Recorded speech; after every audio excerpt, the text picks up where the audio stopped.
Diego Garcia, the U.S. military's secret weapon in the Iran standoff. The ongoing conflict with Iran has unexpectedly thrust a remote island base, Diego Garcia, into the global spotlight. This strategic hub in the Indian Ocean has become increasingly vital for U.S. forces, especially after an Iranian strike targeted a major American installation in Bahrain. The Pentagon has shifted its logistics to this distant U.K U.S. facility, underscoring its critical role in Middle East regional stability. The base, located in the southern Chagos Archipelago, has been instrumental in supporting carrier strike groups, including the USS Abraham Lincoln, whose forces have conducted air operations and helped enforce the blockade of Iranian ports. This move means the U.S. military's wartime logistics now span a challenging 2,200-mile maritime supply route. While this offers forces a safer alternative,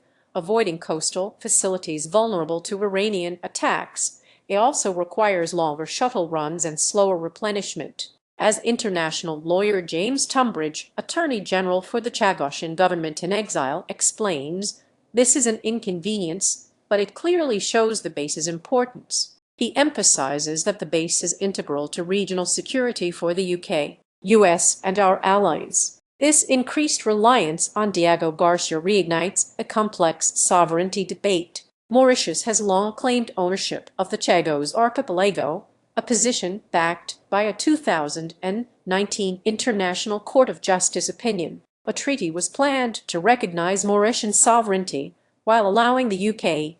to retain control of Diego Garcia for an initial 99-year period. However, the British government put this agreement on hold due to renewed U.S. concerns. There were even discussions about U.S. officials exploring proposals to bypass Britain and directly secure control of Diego Garcia. Tumbridge warns against a sale, stating, only the UK can sell the islands as only the UK owns them. He adds that it's not in the UK's interest to sell them, and the choice is between keeping the islands and supporting the U.S. base or ceding them to Mauritius. The U.S. initially sought to use Diego Garcia for offensive airstrikes against Iran, but the UK, after consulting Mauritius, refused. However, after attacks on Cyprus, the UK later permitted the U.S. to use the base for limited defensive operations targeting Iranian missile capabilities. This came after an incident where Iran reportedly fired 2 ballistic missiles towards Diego Garcia.